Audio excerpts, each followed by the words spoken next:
Hello, and happy 4th of July, ladies and gentlemen. It is Charlie with Mountain Man Digital, back again today on Independence Day to talk a little bit about 3 of what should be the most important websites for you as you navigate the world of the United States government. Now, this video will attempt in its best manner to not be political, but what I want to show you guys is how quick and easy it is to just get to the heart of what's going on in our government thanks to these great websites that we have right here. Okay?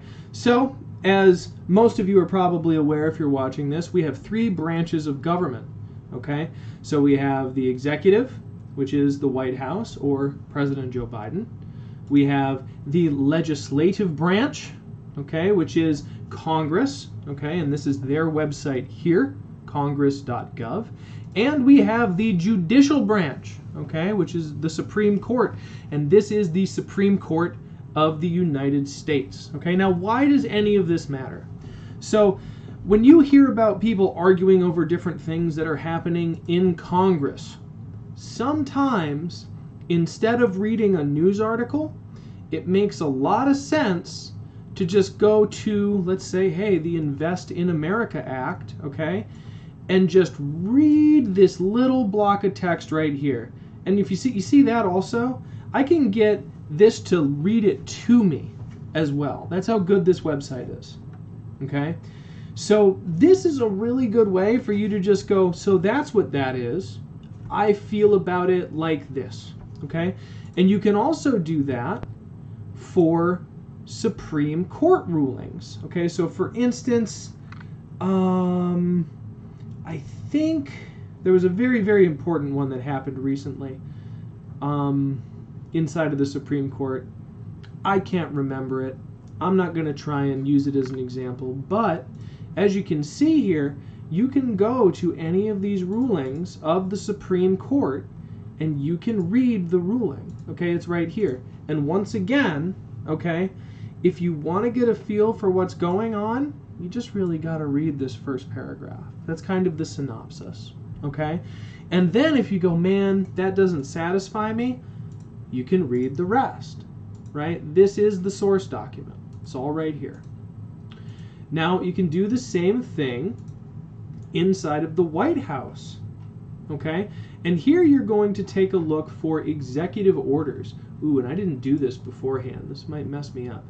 Executive offices, administration, priorities, the White House, about the White House. Uh-oh.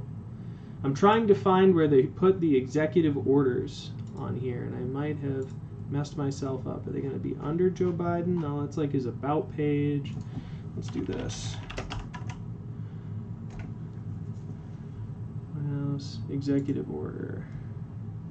So that's interesting. I wonder if they don't have like a complete page. Oh, they do. Okay. So this is the page, presidential actions. So if we go like this, yeah, here is a blog list of all the executive orders. That took me a minute.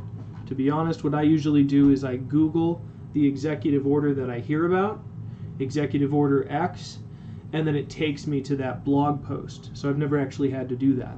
But this is the page where you're able to take a look at all of the executive orders that the Biden administration are putting down, okay? So for instance, we have a proclamation on the 50th anniversary of the 26th Amendment, okay? Nation ratified the 26th Amendment, lowering the voting age to 18, okay? So that's interesting, just kind of saying like, hey, this amendment's pretty good, right? Just a statement. Very interesting though, right? And so this is once again one of the places where you can just get it from the horse's mouth. This is exactly what the Biden administration is saying in regards to X. Okay, so these websites should always be front of mind when you're thinking about our government, because these are the websites that will give you the real information about what's actually happening, what laws have really passed, what executive orders have really passed, and what court decisions have actually been made. Okay, very important stuff. So a little different today. I hope you guys liked it. If you did, give it a like, share it around with anybody else that you think might find it useful, and I'll see you in the next one.